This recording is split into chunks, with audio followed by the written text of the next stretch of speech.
By Jumin Park and James Pearson, Reuters. SEOUL For much of the world, it is a niche product.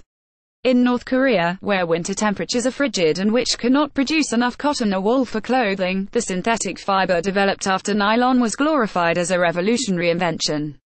Known outside North Korea as vinalon, it was christened Vinylon by the nation's founder, former North Korean leader Kim Il-sung. He ordered that it be developed to put clothes on people's backs. It is a story which reveals much about the history of North Korea. The state says the fiber symbolizes its self-reliance, but diplomatic records show that the project was less successful than Kim had hoped. Pyongyang was more dependent on others than it claimed.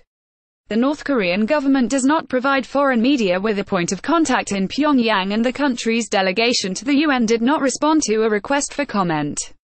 FABRICThe global vinylon fiber industry was worth $443 million in 2016 and is projected to reach $539 million by 2022, according to Orbis Research.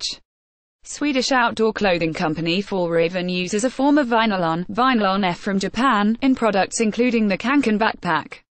Fjallraven does not source material from North Korea, a company spokesman said. Companies in Japan and China make vinalon based on petroleum, but North Korea has no oil reserves. Instead it makes vinalon from two commodities it has in abundance, coal and limestone.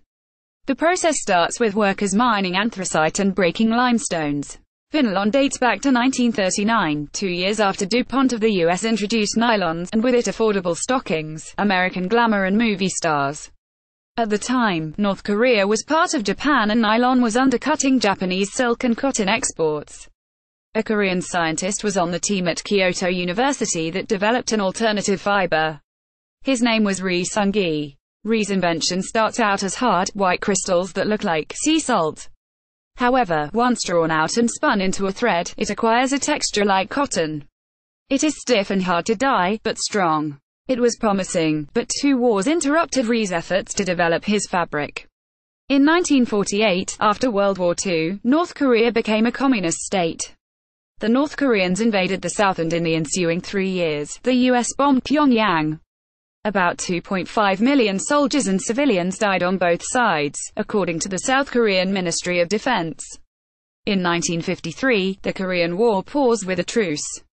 Ri wanted to help rebuild. He offered to develop his fabric in South Korea. The South, which was allied with the US, was not interested. At this time, all Soviet states were driving for technological prowess. The North was courting foreign scientists, and it did what it could to keep hold of them.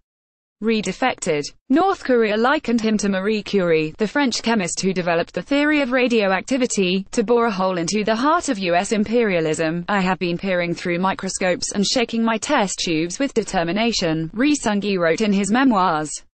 Just as the Soviet Union was forging ahead. On April 12, 1961, Russian cosmonaut Yuri Gagarin beat the US to be the first man in space. Joseph Stalin sponsored Kim as founder of North Korea. Under Japanese rule, the North had received more investment in heavy industry than the South, and it had ample energy.